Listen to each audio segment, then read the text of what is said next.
Namaskar and welcome to Indian Diplomacy, show on India's national television channel Doordarshan about Indian foreign policy, India's international relations, India's major strategic partnerships, and also challenges and threats that India faces as it rises to the next level in the international order. Viewers, in this episode, we are looking at a vexing and persistent problem that India has faced from Canada.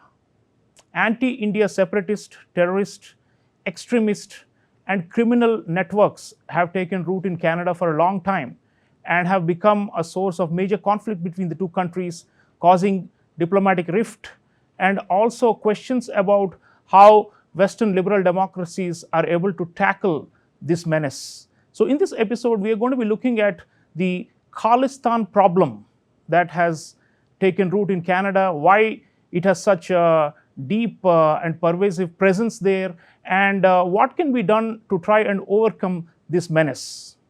To discuss this, I'm very privileged to be joined by a very senior Canadian journalist and writer, Terry Milewski. He is the author of this very important book, Blood for Blood, 50 Years of the Global Khalistan Project. It gives a blow-by-blow account of the Khalistan cancer that has been spreading into the body politic of many countries with a special focus on Canada. Viewers, this book is a must-read for anyone who wants to understand especially the link between Canada and the Khalistan problem. And it's a bestseller and has been widely read and quoted. So really privileged to have you on the show, Terry. Welcome. Thanks for the invitation.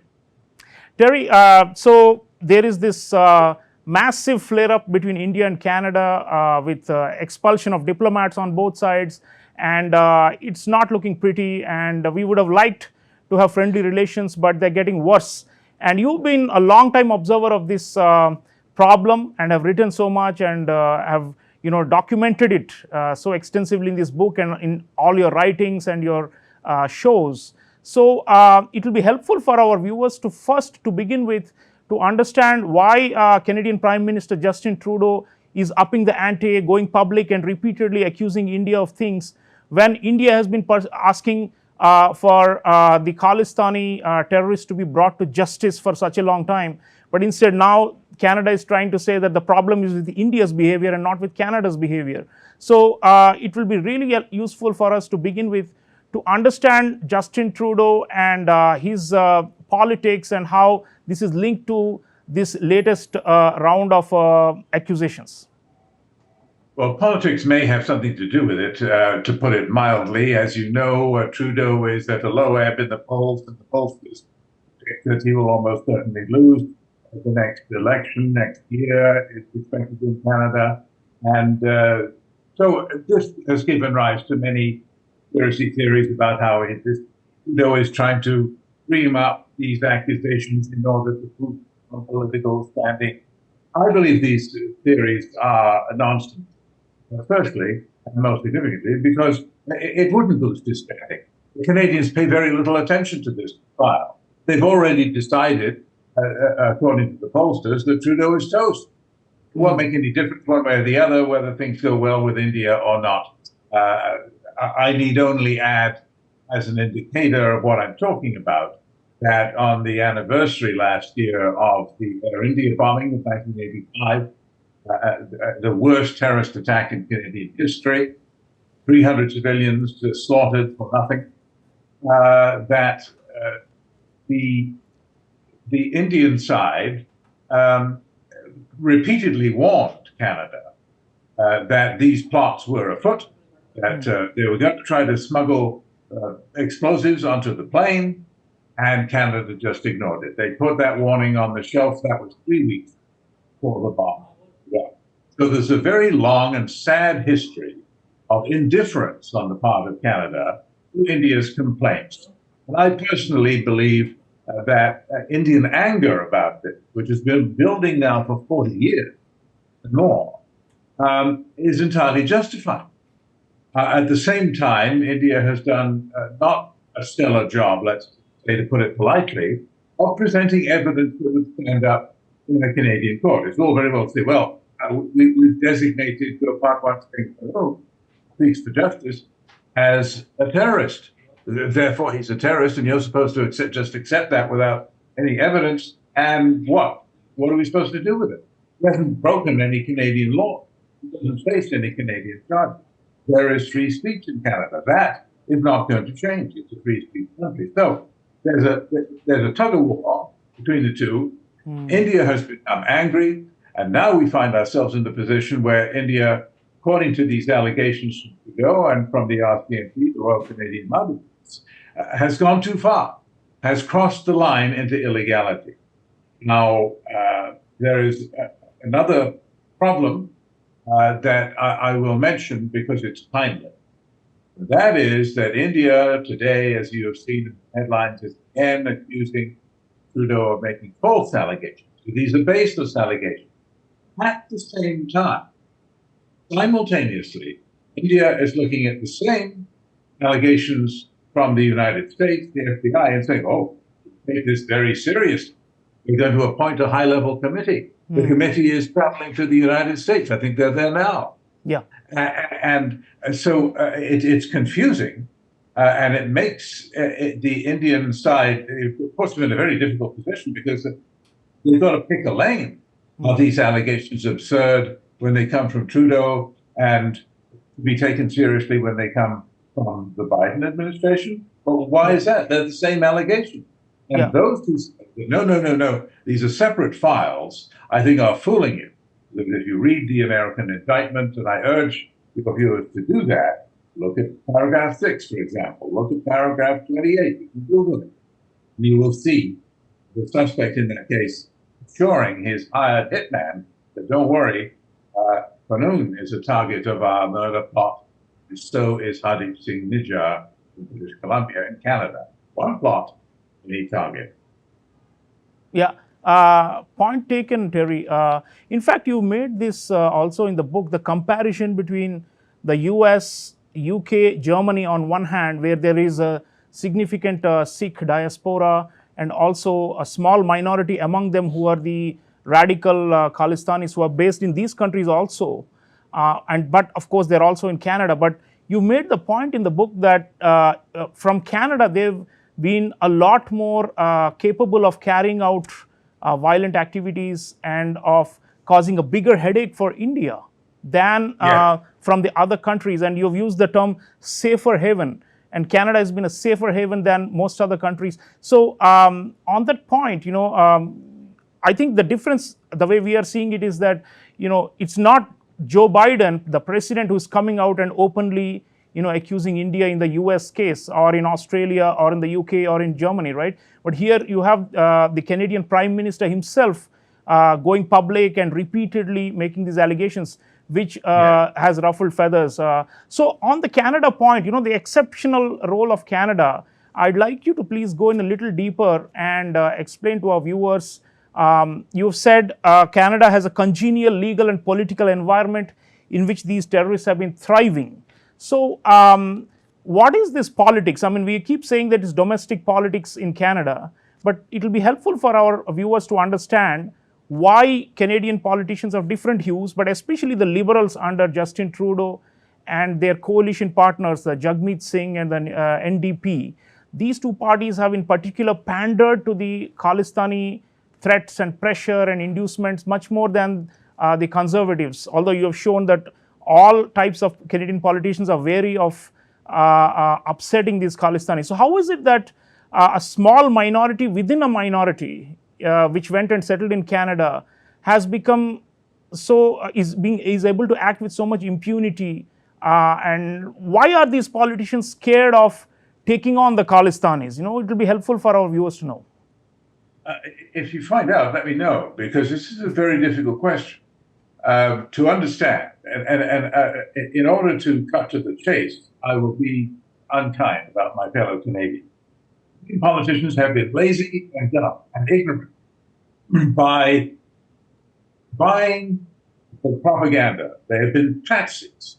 So the propaganda that India is a murderous state, is committing a genocide of the Sikhs, and this genocide has allegedly been going on for 40 years. Ever since the time of Indira Gandhi, this genocide of India And the politicians in Canada go, oh, that's terrible. Oh, we're very sympathetic. They know nothing of the history of this matter. They know nothing of the vast majority of Sikhs in India. 75% of the world's Sikhs live in Punjab. They have no interest in having a separate state. They are loyal Indians, and they are sick and tired of the separatist nonsense, and they remember well the 20,000 people who died in the bloody Sikh insurgency in the 1980s and the early 1990s. So the Canadian politicians don't know about that. All they know is that somebody comes to them from the local Gurdwara, and they say, look, I can snap my fingers at the temple and give you 5,000 votes in the next election if you sing my song. But if you don't, I can have them vote the other way. So the politicians then of all parties, I don't exclude the conservatives, all parties happily show up at Vaisakhi parades featuring life-size posters glorifying the great martyr, the Air India bomber, the author of that massacre in 1985, Ravinder Parmar. They treat him as a hero, a martyr of the Sikh nation, they say. And the politicians smile away and hustle for votes. And this has become normal in Canada. Completely normal. Brampton, Ontario.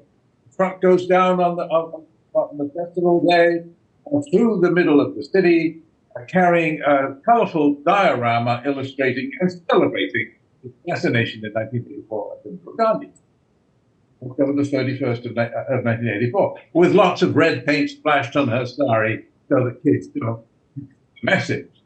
It was a great event, and we spilled plenty of blood. So Canadian politicians have been naive and gullible. They've been sucked in by this propaganda about this alleged genocide, and it works for them. They've got a nice little arrangement. They pretend, if you ask them, that they were looking the other way. Well, we didn't see these posters of Parmar. Who's Parmar anyway? Right. Many Canadians have no clue. So it's not a great explanation to answer to your question, but it gets you halfway there. Yeah. So this in India we call this vote bank politics, and I think that's a version of that is happening in Canada. In Canada too, yes. Terry, the other question is ideological, and you've made an important point in Blood for Blood that in the name of multiculturalism and liberal values and free speech, or even anti-racism, these kinds of tropes have been repeatedly used to prevent any crackdown on these hardline extremists who are being called Canadian citizens, or who Trudeau is calling activists, or Sikh preachers or religious figures. But when we have mountains of evidence of them being involved in extremely violent transnational actions, so this whole multiculturalism game, it seems like it's benefited the Khalistanis. And of course, Canada is known for multiculturalism and being, able to accommodate different types of minorities. But looks like it has gone too far. And you also quoted victims of the Air India bombing 1985 and their relatives of the victims, saying that in a rule of law society we should not be allowing religious minorities to run amok and do whatever they like, and they should be actually conforming to the basic liberal values, which they are not. So let's talk a bit about this racism and multiculturalism issue and how it has been manipulated, it seems, by these extremists in a democracy like Canada. Yes, well, I spoke of naivety on the part of the politicians, and this is a good example of it that you've raised, and I think you're right to raise it, that if you criticize Khalistani violence, they call you a racist. If though Khalistanis were erased, they erased. And they say, alternatively, they say, well, you're anti-Sikh. So, if I don't like Nazis, am I anti-German? No. All Germans are not Nazis. It's absurd. But that is the game that they play. They play the game of label so that they paint you as being anti the whole people. all of the seats, most of whom oppose their agenda of separatism, they say that you're disrespecting them. You criticize Khalistani violence, notwithstanding that most Canadians don't know it, that most seats can't stand the separatists and persistently vote against them to the point that the vote for peaceful separatists who run in Punjab elections cannot win a seat.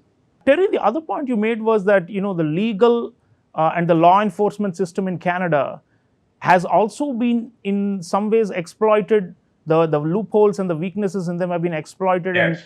and most of the cases, very few convictions, and even though there seems to be a lot of evidence, it's ultimately doesn't come to conviction, and they're not being sent to jail. So on this matter, could you also tell us how this happens? I mean, you've explained this in the book, but for our audiences who are watching the show, normally we assume that advanced industrialized countries like Canada, developed countries, they have a sound judicial system, and that the prosecution can bring the case to fruition. But it's not happened in the case of Khalistanis. You talked about the curse of the Khalistanis and how it keeps on haunting people and how they get away with blood on their hands. So it's one side is the politics, but even the legal system has not been up to the mark, isn't it? It's been an abject failure. I would differ with your question in this respect. You said I explained it in my book. I don't think there's any explanation.